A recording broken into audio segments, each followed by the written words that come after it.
When I was at St. Anthony's High School, we used to have Mass every day. We had it in the morning before school.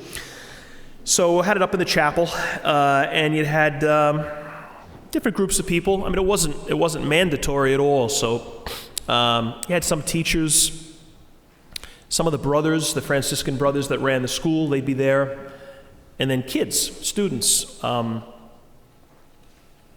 It was interesting. It was a very tight Mass because it began at 7:55, and the bell for the first class was at 8:15.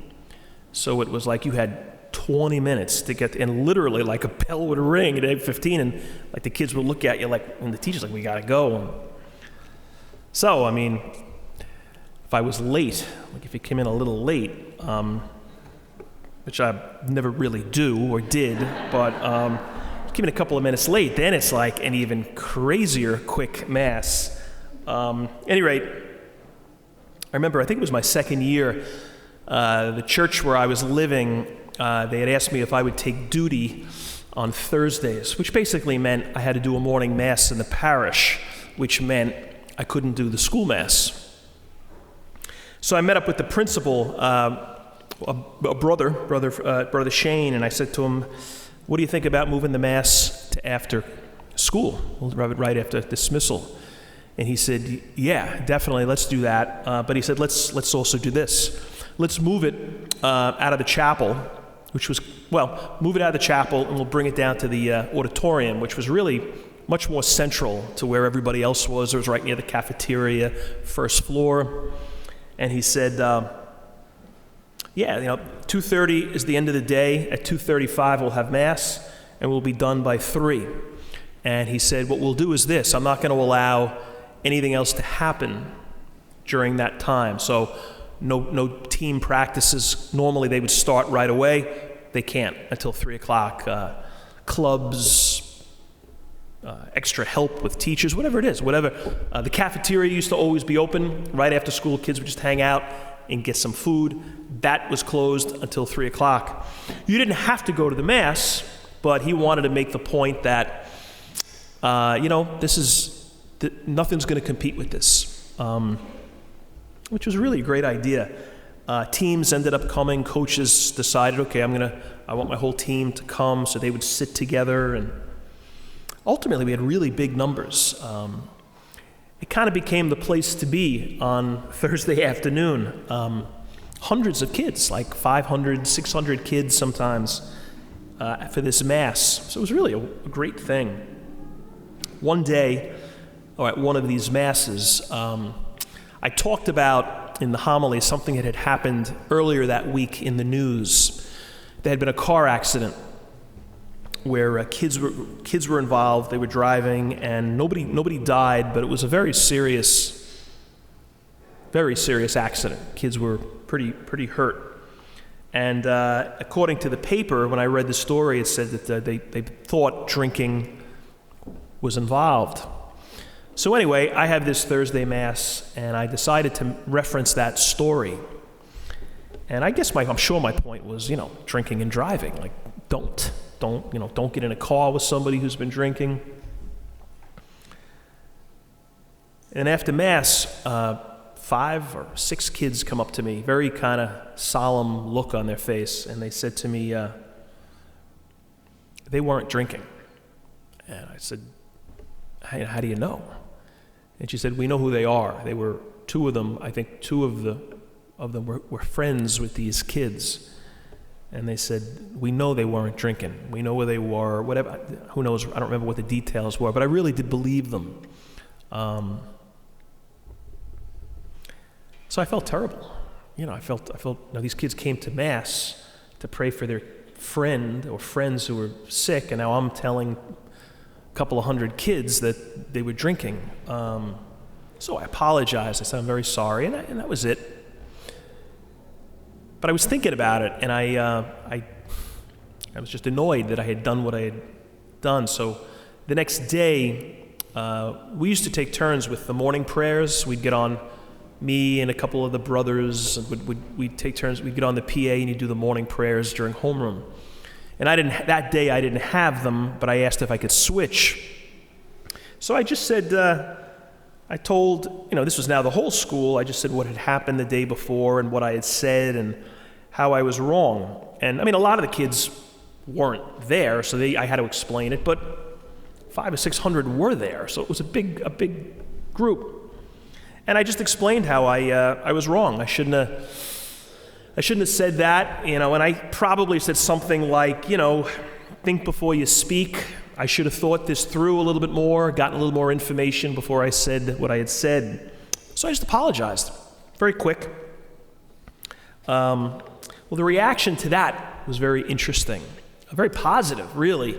A number of teachers just said, "Well, that was good that you did that." I guess they weren't used to that, like somebody in authority, particularly like a priest, saying, "Oh, man, I'm sorry, I shouldn't have said that," or whatever. And they said the reaction of the kids was very interesting, and also kind of, homeroom. Half the time they wouldn't even be listening to the prayers, but they heard that, and a lot of them kind of like looked up and were listening to what was being said. Anyway, so it was just I was struck by the reaction. A couple of days later, I get this letter from a parent, the father of a kid in the school, and he has a couple of points. And again, this was a very positive letter too. He said, number one, he mentioned that, and he said that his daughter that night, I guess, mentioned the apology, and she thought that was good, like my stock kind of went up in her eyes. So he was letting me know that. But then he told me that he had been at a funeral that I had done, I don't know, a year before or 2 years before, and it was a big one. It was for a kid who had died. It was the son of a coworker who died of cancer, and I remember it. It was a big mass, as you can imagine, very heartbreaking. People out the door, lots of young people. And he said, I remembered what you had said in the homily, or at least part of it, about, you just said a couple of times, you were like, I don't know. Like, I don't know why this has happened. And I wasn't going to give them some sort of churchy answer, feeling the need to answer questions that really can't be answered. I was like, I'm not going to explain this to you. I don't think God gives people cancer. God gives us life. He doesn't give us cancer. So I don't think God caused this, but I am troubled and puzzled by, why doesn't God sometimes intervene? Because sometimes God does. We believe that. But then why does he sometimes, often, not seem to jump into the mix? And I was just like, I don't know. I don't know that. I said to them, if you want to know why he died, go talk to the oncologist, because that's the expert. He or she will have some answers, but I don't. And anyway, he appreciated that, the kind of, I don't know, we don't have all the answers. And then the third thing he said, and this was actually the bulk of the letter, he talked about, he had an uncle, or I think a great uncle, who was a priest. And his grandparents, his uncle, they were all from Ireland. And he said the uncle lived in the States but didn't live in New York, but would see him he'd come visit a couple of times a year. And he said when this guy would show up, it was like the king had arrived. Like they would roll out the red carpet in just ridiculous ways. I guess it was his grandmother, I guess, would be like the priest's sister, would just over the top. It was like everything stopped, and he was just like the center of attention, waited on hand and foot, and it was just like everybody was like, all right, enough, and he even said he thought, the priest was kind of a know-it-all, kind of arrogant, and wasn't very patient. He had a busy house with kids and the craziness of that, and he wasn't used to that. I think it was kind of like an Irish thing from another generation where oh my God, the church, and then the priest was just, he just had too much influence, objectively had too much influence. Nobody has all the answers. And he said to me, because of my uncle, in all honesty, I kind of had like a little bit of an anti-priest or an anti-clerical attitude because of my not great experience with him. But he said, you kind of challenged me. So I was grateful for that. It was a very thoughtful letter, and it's like, where does that come from? That sort of, this is the prince. He knows everything. Traffic should stop because he's here and he's got all the answers. I mean, exaggerating a little bit, but you get my point. Like, where does that come from? I think it comes from the church. It comes from, I think we puff ourselves up.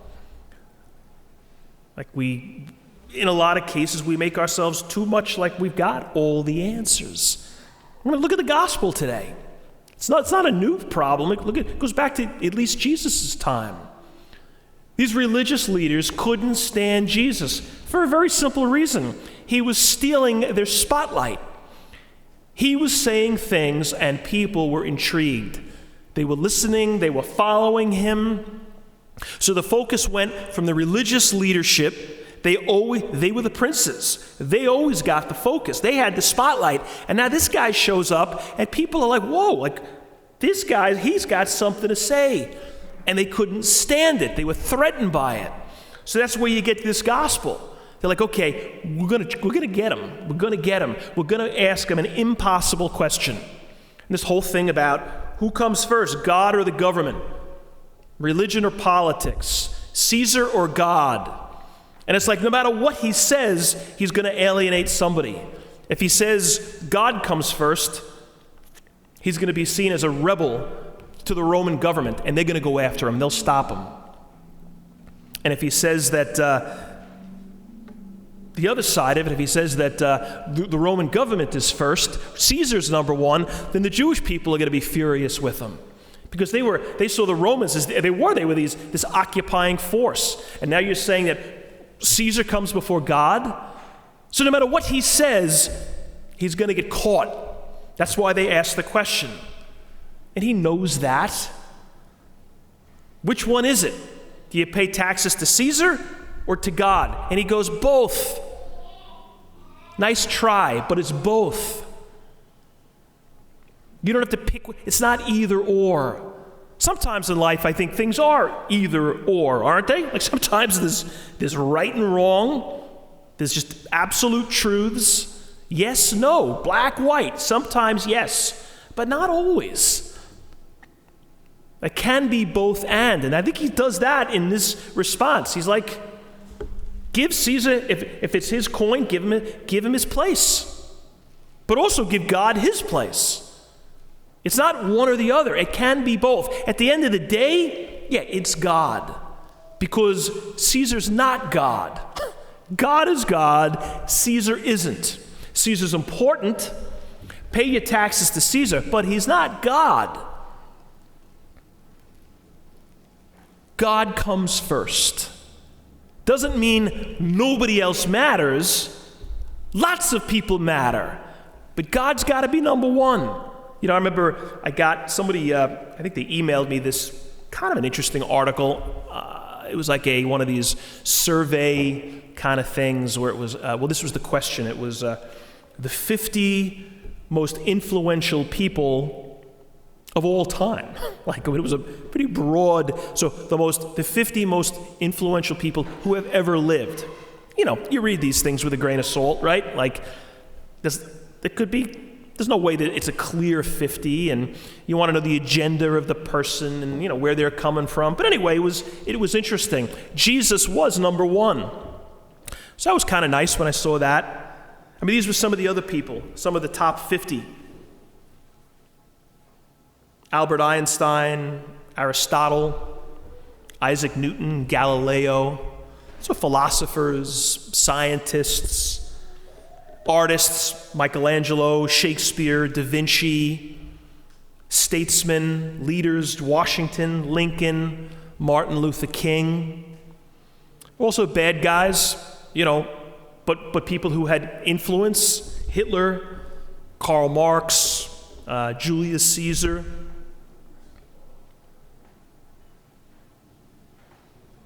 There was a quote from John Lennon, and he was talking about Elvis and his influence. And John Lennon said, "Before Elvis, there was nothing.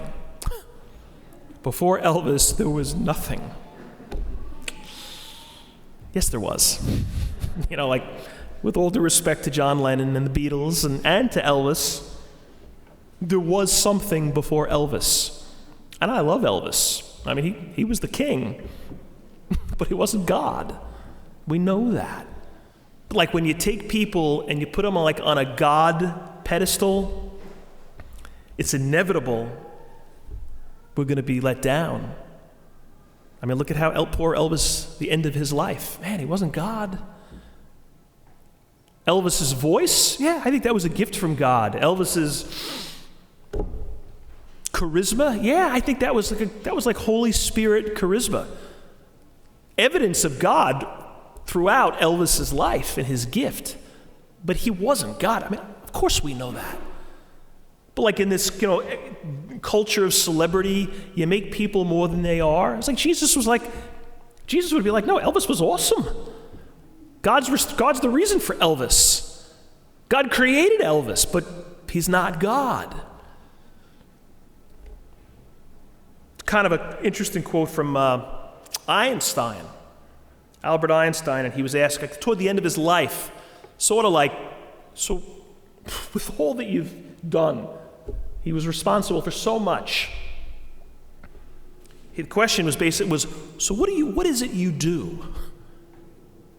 What do you do? And he said, I trace the lines that flow from God.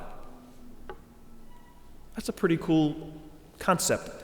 I trace the lines that flow from God. And you know what? I guess Albert Einstein traced the lines maybe better than the lines of science, better than anybody maybe who ever lived. But he said, the lines came from God. I was just somebody that God used. I mean, that humility, I think, is what should fuel our lives. And we all know people who've gotten it wrong. I mean, we all do this at times. You get too passionate about something just becomes too big a deal in our lives, and as a result, our priorities get mixed up. If I'm giving this too much of my heart, then that means these other parts of my life are getting ignored, and they may be more important than the part I'm focusing on. So I become the fool. I become the one with regrets. I mean, we all do it. I guess that's what sin is, right? When we just go after something and make it more important than it is. I mean, I just think today, and I reference this a lot, but the number of families who will be at a field on a Sunday morning because there's almost nothing more important than their 9-year-old's soccer career.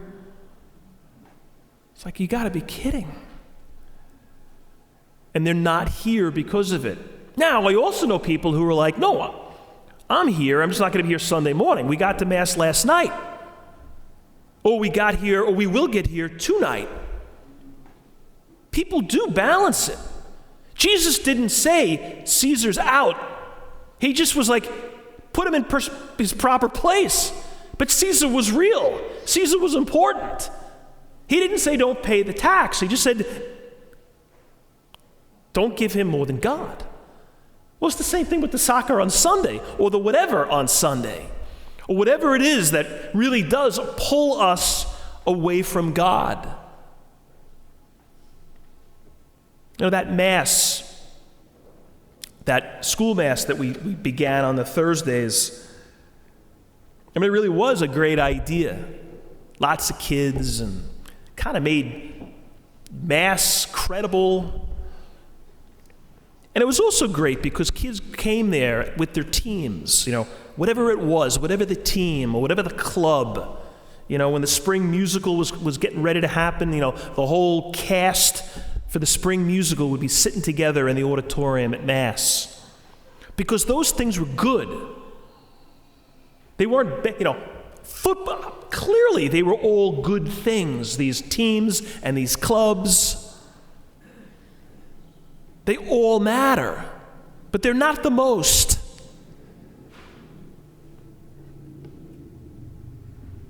Remember what matters most.